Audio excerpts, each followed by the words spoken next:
Baik, Assalamualaikum warahmatullahi wabarakatuh. Pada kesempatan kali ini, izinkan kami dari kelompok 3 untuk mempresentasikan materi mengenai spektrofotometer serapan atom atau juga bisa disebut Atomic Absorption Spectrophotometry atau AAS.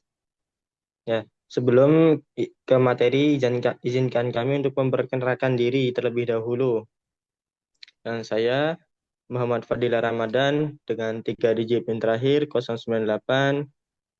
Teman saya ada Ulfatul Khair dengan 3 digit NIM terakhir 105, ada Satria Wibisono 3 digit NIM terakhir 113, Adelia Cahya Dewi dengan 3 digit NIM terakhir 114, Iswatun Hasanah dengan 3 digit NIM terakhir 116, dan yang terakhir ada Nabila Fatimatus dengan 3 digit NIM terakhir 126.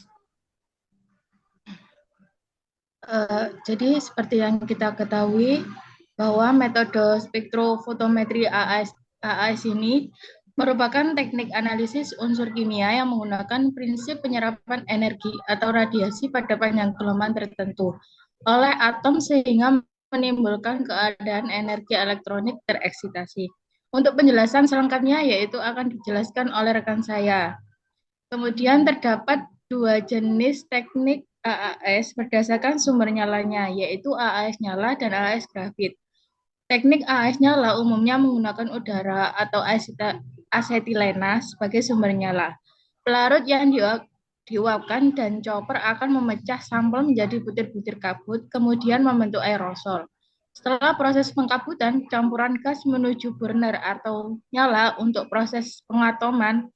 Ketika cahaya dari lampu katoda berongga atau dipilih berdasarkan elemen yang akan ditentukan, akan melewati awan atom, kemudian atom akan menyerap sinar dari lampu, kemudian diukur dengan detektor yang sebanding dengan kadar zat.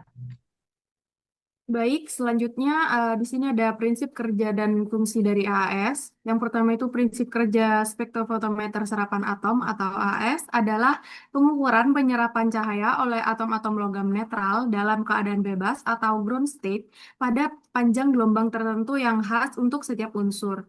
Jadi atom logam yang telah diatomisasi ini akan menyerap radiasi monokromatik dari sumber cahaya sehingga terjadi transisi energi elektronik.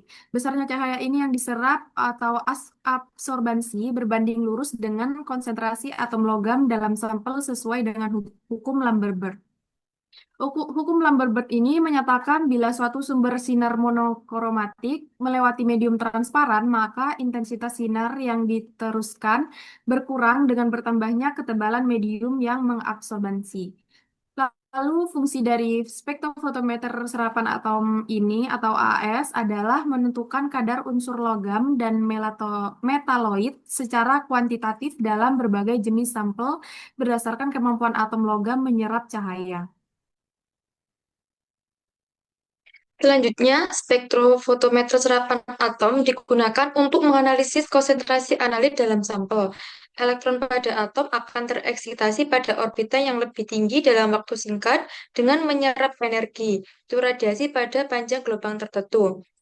Lalu, AS juga berguna untuk menganalisis unsur dengan ketelitian dan ketepatan yang tinggi, meskipun unsur tersebut terdapat dalam jumlah yang sangat kecil. Dan ini memungkinkan analisis yang spesifik karena setiap unsur menyerap cahaya pada panjang gelombang tertentu. Selain itu, AS dapat juga digunakan untuk mengidentifikasi keberadaan unsur sekaligus menentukan konsentrasi dalam sampel. Selanjutnya yaitu preparasi sampel. Jika menggunakan sampel padat, harus dikeringkan lalu ditimbang. Lalu didestruksi menggunakan asam kuat melalui proses pemanasan sehingga kandungan senyawa organiknya terurai dan diperoleh adanya perubahan.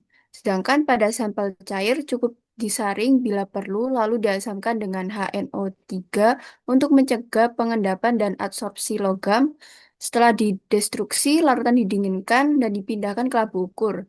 Lalu diencerkan dengan aqueous hingga volume tertentu. Selanjutnya disiapkan larutan Banco dan larutan standar dengan kandungan senyawa asam yang sama untuk kalibrasi.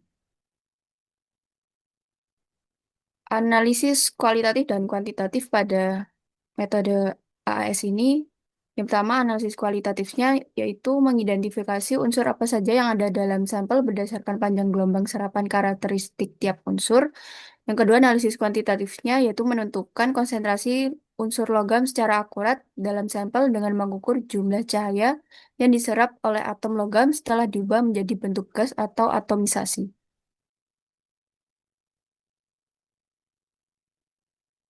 Adapun beberapa penerapan dalam industri. Yang pertama, untuk mengetahui cara analisis kandungan AU, AG, PB, dan ZN dalam sampel tanah dengan metode atomic absorption spectrodan.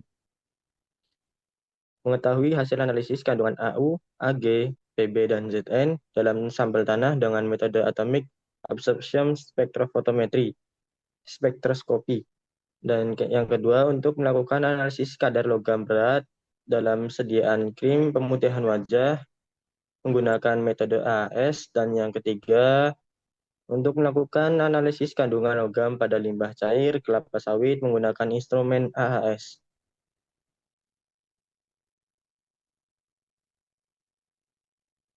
Untuk contoh studi kasusnya sendiri yaitu kualitas air tanah di area pemukiman warga yang berada di sekitar kawasan industri PT Kima Makassar berpotensi terdampak aktivitas industri berbasis logam. Permasalahan dalam kasus ini yaitu kemungkinan terjadinya pencemaran logam berat berbahaya pada air tanah yang digunakan masyarakat untuk kebutuhan sehari-hari. Oleh karena itu, dilakukan pengambilan sampel air tanah secara acak pada 5 titik pemukiman dengan jarak 1-2,5 km dari pusat kawasan industri. Sampel air tanah tersebut selanjutnya dianalisis menggunakan metode atomic absorption spectrophotometry atau AAS untuk menentukan kandungan logam timbal atau Pb, tembaga atau Cu, besi atau Fe, dan kadmium atau Cd, serta menilai kesesuaiannya dengan baku mutu air minimum berdasarkan keputusan Menteri Kesehatan Republik Indonesia nomor 492/Menkes/per/2010.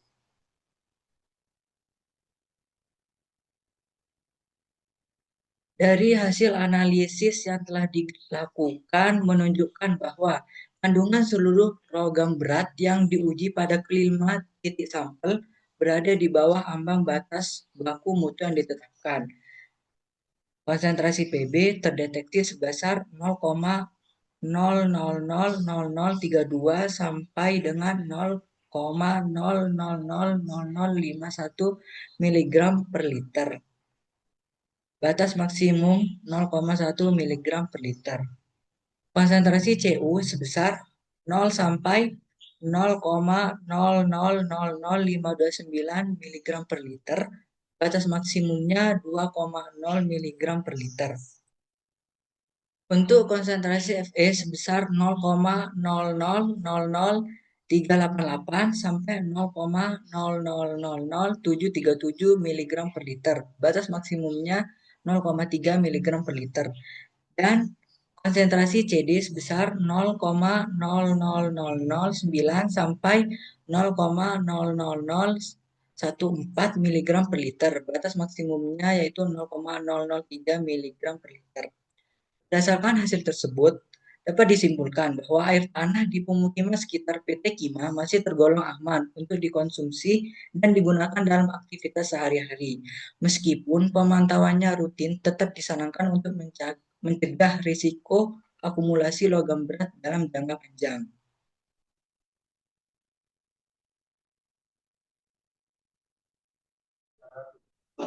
Oke, baik. Sekian dari pemaparan materi dari kami tentang spektrofotometer AS. Jika ada kekurangan atau kesalahan yang kami perbuat, mohon dimaafkan. Terima kasih. Assalamualaikum warahmatullahi wabarakatuh.